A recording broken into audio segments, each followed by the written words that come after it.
You wake up comfortable. Your bed is soft. Your room is the perfect temperature. You check your phone. Nothing urgent. You make coffee exactly how you like it. You scroll while eating something convenient. Everything is fine. Not great, not terrible, just fine. And that right there, that's the trap. Because comfort doesn't announce itself as your enemy. It shows up as your friend. It feels safe, logical, earned. But here's what nobody tells you. Comfort is a slow poison. It doesn't kill you all at once. It kills your ambition first, then your edge, then your potential. And by the time you realize what happened, years have passed and you've become someone you don't recognize. Today, we're breaking down the psychology of why most people stay weak and why comfort is the silent assassin of everything you're capable of becoming. Here's the brutal truth. Your brain is wired to seek comfort, not because it wants you to be weak, but because for 200,000 years, comfort meant survival. A warm shelter meant you wouldn't freeze. A full stomach meant you wouldn't starve. Safety meant you wouldn't get eaten. So your brain built a system that says, find comfort, stay there, conserve energy. That was smart when resources were scarce. But now, you live in an era of manufactured comfort. Endless food, climate control, entertainment on demand, safety everywhere, and your ancient survival brain thinks you've won. It thinks the mission is complete, so it whispers, relax, you've made it, you deserve this. But here's the problem. Comfort and growth cannot coexist. They are fundamentally opposed forces. Growth requires discomfort, challenge, resistance. The moment you prioritize comfort, you stop growing. Not slowly, immediately. And most people never realize this is happening. Your nervous system has one job: adapt to whatever becomes normal. Lift the same weight every week? Your muscles stop growing. Do the same work every day? Your skills plateau? Stay in the same comfortable routines? Your ambition atrophies. This is called hedonic adaptation. Your brain's tendency to return to a baseline level of satisfaction no matter what happens. You get a raise. You're thrilled for 2 weeks. Then it's normal. You buy something you wanted, excited for a day, then it's just part of your life. You achieve a goal, celebrate briefly, then the feeling fades. Your brain adapts to everything. And here's where it gets dangerous. When you adapt to comfort, you start requiring it. What used to be a luxury becomes a necessity. You used to push through discomfort, now you avoid it. You used to embrace challenge, now you need everything to be easy. You used to have hunger, now you just want to maintain. And that shift, that's where ambition goes to die. Comfort creates a self-reinforcing cycle. You avoid discomfort, so you get weaker. Being weaker makes discomfort feel harder, so you avoid it even more, which makes you weaker still.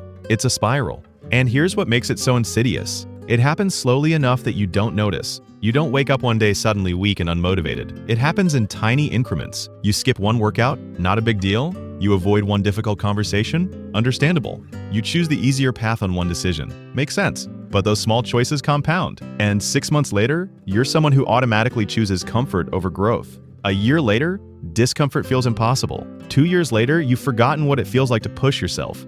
And here's the worst part. You justify it. You tell yourself you're being smart, strategic, protecting your energy. But deep down, you know the truth. You're not being strategic. You're being weak. And weakness doesn't stay contained. It spreads. Here's what happens when comfort becomes your default. Your identity changes. You stop being someone who does hard things. You become someone who avoids hard things. You stop being someone who pushes limits. You become someone who respects limits.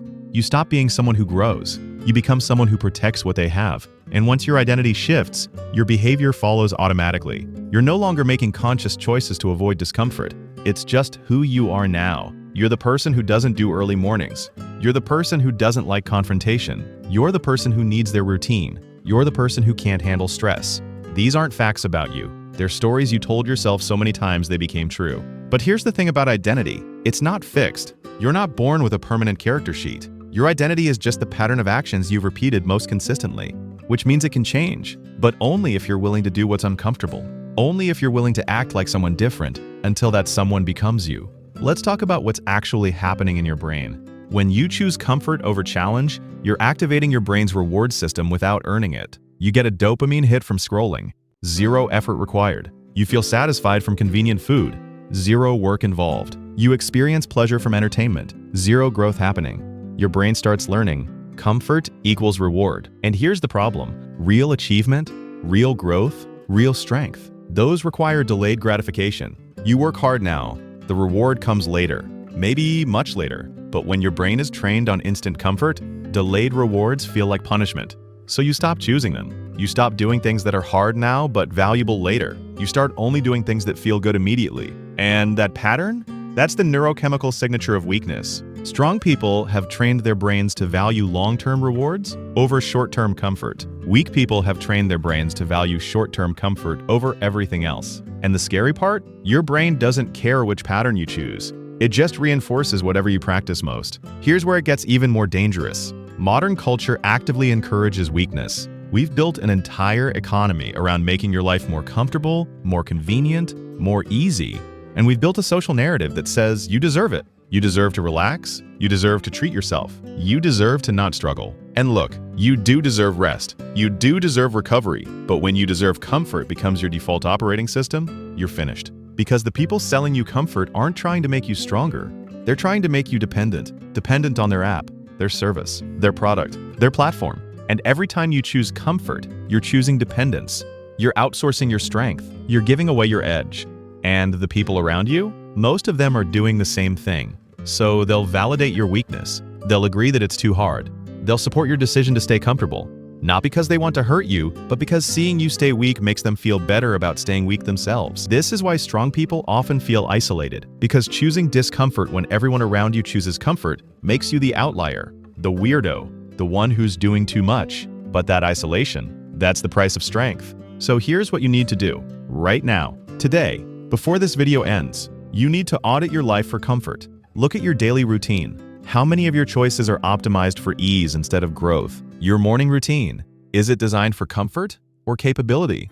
Your work, are you choosing easy tasks or important ones? Your relationships, are you avoiding difficult conversations? Your body, are you protecting it from discomfort or pushing it to adapt? Your mind, are you consuming easy content or challenging ideas? Make a list. Write down every area where you've prioritized comfort over growth. And here's the part most people won't do. Choose one and deliberately make it harder. Not because hard is always better, but because your comfort tolerance has been shrinking and you need to rebuild it. Wake up an hour earlier even though your bed is comfortable. Have the difficult conversation even though avoiding it is easier. Do the workout that scares you even though Netflix is comfortable. Read the hard book even though scrolling is easier. Choose one thing, make it deliberately uncomfortable, and do it every single day for 30 days. Not to punish yourself, but to prove to yourself that you can.